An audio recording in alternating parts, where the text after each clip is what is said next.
Estar bem informado tem um custo. Não estar, custa muito mais. André Ventura e António José Seguro estão na segunda volta. E cada detalhe conta. O palco das eleições é no Observador. Acompanhe passo a passo. Assine hoje o Observador e garanta acesso a todos os artigos, agora com 40 € de desconto. Saiba tudo em observador.pt.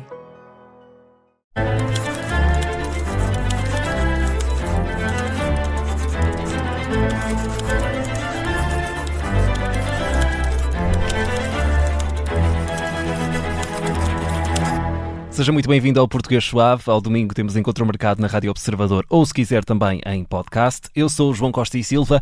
Não faço isto sem um ninja da língua portuguesa, o Marco Neves, que hoje vais ser muito solicitado. Hoje estou aqui em serviço. Não é serviços mínimos. Hoje é mesmo... Hoje é o piquete da língua. Temos recebido muitas dúvidas. Temos de agradecer aos nossos ouvintes. Muito obrigado. Continuem. É assim, nós também temos de sublinhar que não é possível, por vezes, responder a todos. Sim. Não é? E às vezes há dúvidas que ficam um bocadinho para trás, mas nós depois recuperamos. Nós gostamos muito de ouvir e de receber e tentamos de responder a todas as que conseguimos. E agora temos um episódio especial, este sim especial. Só com dúvidas. Só com dúvidas. Os episódios de quarta-feira são episódios de dúvidas, os de domingo são aqueles episódios com 3 partes, mas hoje vamos esquecer tudo isso e vamos começar isto, não é? E começamos pelo José Luís, que nos deixou uma primeira pergunta através do nosso WhatsApp 910024185. Vamos ouvir. Seguindo com as dúvidas, há uma que me intriga bastante. Sempre perguntei essa expressão, que muitas vezes dizemos, diz-lhe a ela que, ou diz-lhe a ele que não faça isto. Supostamente o lhes é um pronome, não é? Portanto, ela ou ele seria redundante. Às vezes há expressões coloquiais que usamos, subir para cima, entrar para dentro, há muitos anos atrás. Gostaria de saber se são expressões gramaticalmente corretas, ou são formas coloquiais e aceites de dizer, ou se é mesmo um erro, como muitas vezes dizemos, passo pleonasmo. Um grande abraço e um bom dia. Um grande abraço para o José Luís. Obrigado, José Luís. Isto é uma questão recorrente, a questão do pleonasmo, da redundância, se quisermos. Já agora, há não sei quantos anos atrás, nós já tivemos um episódio inteiro sobre isso e devemos voltar, mas isso é uma questão um pouco diferente, porque é menos redundante do que parece por um motivo sintático particular, mas vou deixar isto como é que se diz? Procurem o episódio em que falámos disso. DJ ela e DJ ele é de facto redundante, mas eu em relação à redundância tenho uma visão muito diferente do que acontece em muitos casos, porque todas as línguas e o português são redundantes. São redundantes por muitos motivos. Em alguns casos, a redundância está inscrita na própria gramática e é obrigatória. Aquilo que nós chamamos concordância verbal, concordância entre o nome e o adjetivo, é na verdade redundância. Se eu digo que alguma coisa é plural no nome e depois também ponho o plural no adjetivo, tecnicamente é redundância. Há vários motivos para isto. Todas as línguas humanas não é que tenham de tolerar a redundância, têm mesmo de ter redundância. Ela faz parte de todos os sistemas de comunicação desenvolvidos naturalmente. O diz-lhe ela e diz-lhe ele, eu nem acho que seja aqui uma redundância. Por vezes o que acontece é, nós temos mesmo de especificar quem é a pessoa. Estou a falar sobre os meus pais. Alguém pode dizer, diz-lhe a ela, ou diz à tua mãe. Por acaso não é uma que me incomode muito. Sim, porque neste caso podemos estar a querer especificar o género. Pessoa, mas mesmo que não seja essa razão, nós temos uma variedade linguística em que há uma grande redução vocálica, como todos sabemos. O lhe é dito de forma tão rápida que naturalmente os falantes vão querer por mais palavras para completar. Aconteceu o mesmo com o francês, que também tem uma série de sons que foram desaparecendo ao longo da história, e por isso é que o francês depois tem aquelas expressões em que há uma série de palavras que são postas ali para compensar a queda dos sons. E é o mesmo que acontece no português. Portanto, na oralidade não tem qualquer problema com isto. Depois na escrita, claro que temos a oportunidade de poder limpar algumas redundâncias. Tu, enquanto professor, é uma coisa que tens muita atenção. Mas repara, se uma pessoa estiver a escrever uma peça de teatro, vai ter de usar isto, porque faz parte da nossa oralidade. Há registros diferentes, mas por vezes até na escrita temos de usar. Eu queria também dizer que mais à frente temos uma dúvida em que voltamos ao tema, mas já lá vamos. É a última de hoje. Ok, fica aqui feito em jeito de antecipação, para não dizer aquela palavra em inglês teaser. Porque estamos num português suave. É um pequeno momento de antecipação. Vamos à segunda dúvida? Vamos ouvir o Bernardo Soto. Olá, muito bom dia. O meu nome é Bernardo Souto, sou ator, resido em Lisboa e devo ser o vosso mais recente ouvinte, porque comecei a acompanhar os vossos podcasts em janeiro e temo que não tenho horas suficientes para conseguir acompanhar tudo o que já foi lançado. Porém, como sou um amante de línguas também e algumas expressões, vou-vos lançar este desafio. Estava a almoçar com a minha mãe este fim de semana e ela disse que tinha a roupa estendida e disse que estava a pau antes da chuva chegar. E eu disse, mãe, o que é estar a pau? É estar à coca. E eu fiquei na mesma. Bom, acho que esta dúvida era para ser lançada e de certeza que vocês vão fazer o vosso melhor. Conto convosco. Vamos fazer o nosso Vamos melhor. tentar.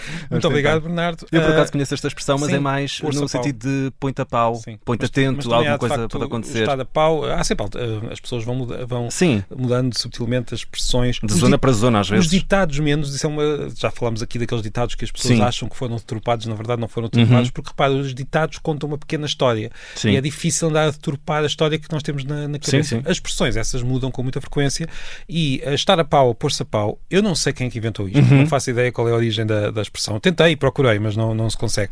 Mas de qualquer forma posso dizer que, por exemplo, no século XIX era muito, muito comum aparecerem muitos autores a pau, no sentido em que a pessoa está a pau, com um pau na mão preparado Pois, para nessa altura era mesmo para a se sério. defender ou para atacar. E por isso parece-me Estar perfeito. prevenido.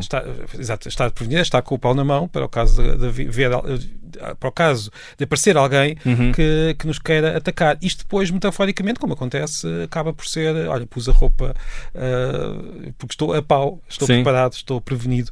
E, portanto, é uma extensão metafórica de uma expressão que terá tido origem nessa estar com o pau na mão para atacar alguém Sim. ou para se defender de alguém. É assim, a língua portuguesa dá estes saltos e de repente temos entre alguém no século XIX que está com medo de ser atacado pelos bandidos, Sim. até alguém que está com a roupa ao lado E está a pôr-se É a assim. pau daquilo Está a que pode pôr-se a ou não pau. acontecer. Bernardo Souto, que é um dos nossos mais recentes ouvintes, tivemos aqui também esta Muito declaração de admiração ao português suave. Vamos avançar para mais um áudio, desta vez da Helena Miranda. Bom dia, João. Bom dia, Marco. Parabéns pelo podcast tão elucidativo. Como residente em Torres Vedras, gostaria de saber por que motivo a palavra torriense aparece escrita umas vezes com torreense, outras vezes como torriense. Penso que prevalece a palavra torriense, com 2 Es, mas nunca percebi os motivos porque é que isto acontece. Obrigada.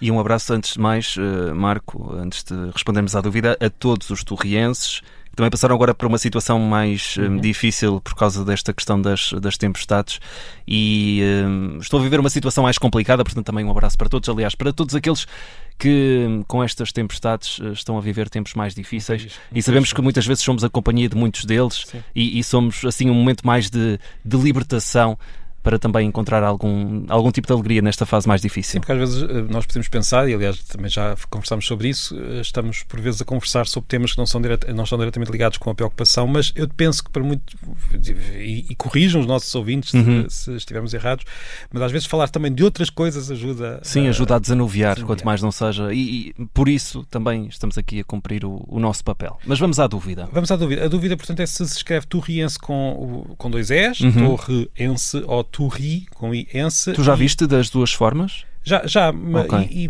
e há justificação para as duas formas, mas a forma que está na nossa ortografia atual, quando eu digo ortografia atual, não tem a ver com o acordo ortográfico que todos falamos, okay. mas sim com a ortografia que foi definida em 1945, que é aquela que todos, praticamente todos, usamos e aprendemos na escola. O acordo de 1990 foi uma alteração a essa, e podemos ou não concordar com ele, podemos ou não usá-lo, mas esta questão é mais antiga e, de acordo com essa ortografia, é com I.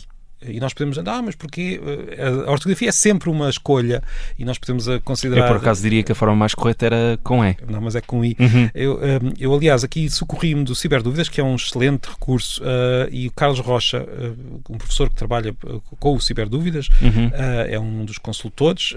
Ele escreveu em 2021 uma resposta a esta questão particular. Não vou ler a resposta toda, mas vou ler a citação que ele fez das próprias bases analíticas do Acordo de 1945, que estão acessíveis, e aqui ele poupou-me o trabalho de procurar a base em particular. Escrevem-se com I e não com E, estou a citar, antes da sílaba tónica, os adjetivos e substantivos derivados em que entram os sufixos mistos de formação vernácula iano, I, iense, os quais são resultado da combinação dos sufixos ano e ense com o i de origem analógica e pronto. E depois há uma explicação para isto. Portanto, e depois eles dão exemplos: horaciano, italiano, doriense, flaviense, açoriano, cabo-verdiano, camuniano, goiziano. Não está aqui torriense, mas por acaso até está na última. A última é mesmo torriense. Portanto, o exemplo está mesmo na própria base, a base da ortografia que todos nós aprendemos na escola. Claro que há dúvidas, porque antes disto era muito comum escrever-se torriense com 2 S, e há nomes de instituições que têm torriense com 2 S, e o próprio acordo de 1945 diz que,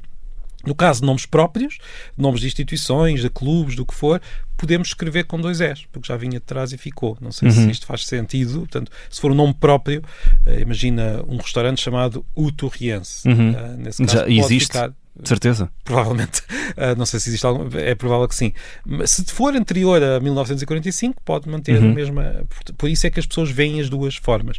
Agora, a nossa ortografia está de forma bastante explícita. A nossa ortografia, de forma bastante explícita, determina que a forma correta é torriense. E aqui, como também já discutimos várias vezes, a ortografia é diferente do resto. A ortografia é definida sistematicamente por alguém e por isso é diferente da gramática, do léxico, que é tudo mais livre e mais, digamos, dos falantes. Não sei se temos tempo. Ainda temos um tempinho, sim, para mais um. Então vamos a Agradecer aqui à Helena Miranda, que nos fez gostar este áudio. Vamos passar para o Gonçalo Saúde, que traz algo que te é familiar, Marco. Olá, português suave. O meu nome é Gonçalo e vivo na Coruña há cerca de um ano. Uma coisa que me despertou interesse foi a palavra esquecer, que também se diz da mesma maneira no galego, mas no castelhano dizem olvidar, que é parecido ao francês oublier, e que vi que os dois últimos são um pouco mais parecidos ao latim. Tendo isso em conta, de onde vem a palavra esquecer. Um grande abraço, especial saudade do Porto, minha terra e terra da minha mãe, e de Peniche, terra do meu pai. Muito obrigado. Por menos pensei que estivesse a dizer que eu tinha uma ligação especial a esquecer. Não, ninguém te quer esquecer, de certeza. Pronto, Peniche depois Peniche deu-te esperança. Sim, pronto, Gonçalo, obrigado. Somos quase conterrâneos, pelo menos pelo lado do pai. E também gosto muito do Porto, fica já aqui. Também. Há de facto uma diferença entre o português, neste caso, e o galego, e o castelhano e outras línguas. O português foi buscar a palavra esquecer a uma velha palavra latina, ou seja, uma velha palavra medieval que aparece nas cantigas medievais, que era escaecer, que queria dizer esquecer, que tinha origem na palavra latina para cair, cadere, ou seja, esquecer, deixar cair. Né? Sim. Por que razão é que os castelhanos foram buscar a outro lado? Simplesmente porque cada língua vai buscar materiais diferentes e não há uma grande explicação.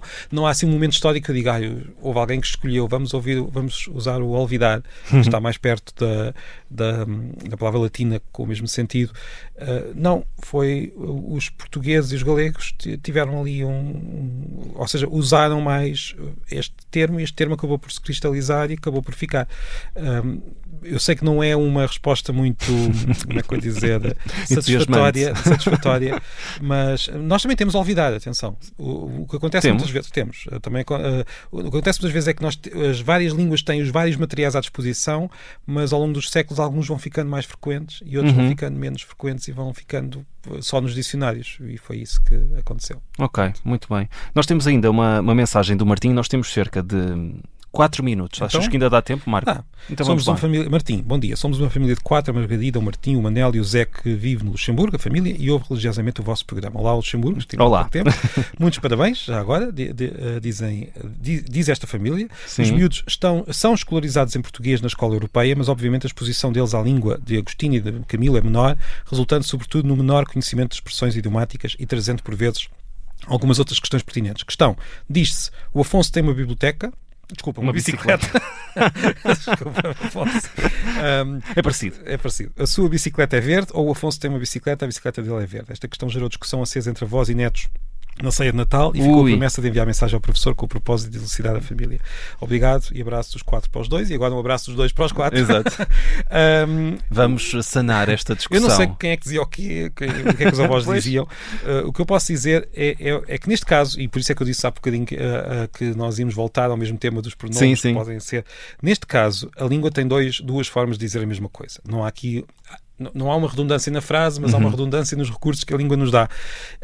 Temos a sua bicicleta e podemos mesmo dizer a bicicleta dele. As duas estão corretas. Agora, o que é que acontece? O sua, o pronome sua, é o determinante, neste caso, nem sequer é um pronome. O determinante sua bicicleta é ambíguo, se nós vemos bem. Se eu disser a Maria e o Pedro discutiram sobre o seu carro, o carro é de quem? Pois. Portanto, falta atribuir atenção, é correto a propriedade dizer, mas como há casos em que o sua pode ser ambíguo, a língua também nos dá uma forma de distinguir, neste caso através do género. Claro que podem dizer-me, então, mas se for o João e o Pedro discutiram sobre o seu carro, se disser sobre o carro dele também fica tudo na mesma. Sim. Mas pelo menos há alguns casos em que aquela distinção permite acabar com a ambiguidade. E por isso é normal que existam estas duas formas e não há nenhum drama, porque há muitos recursos em que a língua nos dá mais do que seria estritamente necessário e não há problema nenhum por isso. E por outro lado, para quem está a aprender a língua à distância, muitas vezes há esta tendência para olhar para ela de uma forma, como é que eu vou dizer, querem saber o correto porque não estão no sítio onde se ouve e o que eu posso dizer é descontraiam e tanto os avós como os netos estariam certos. Não sei quem é que dizia tenham um jantar mais tranquilo. mais tranquilo. Aqui o importante é mesmo conversar. Sim. Em português, pronto, é assim que se mantém a língua mesmo à distância. E aprende sempre qualquer coisa, isso é verdade. Olha, esclarecemos 5 dúvidas neste episódio. Voltamos na quarta para esclarecer ainda mais. Mais dúvidas? Mas já sabe, pode usar o nosso Spotify, a cada novo episódio pode deixar por lá as suas dúvidas. Temos também o e-mail, que é Marco Neves. Português, pelo menos pensei que dissesses que era Marco Neves. Não, portuguessuave@observador.pt. E temos ainda o WhatsApp. Estes áudios que recebemos vieram todos do WhatsApp, 910024185. Estamos atentos às dúvidas que recebemos e estaremos cá na quarta-feira com mais. Até quarta. Até lá.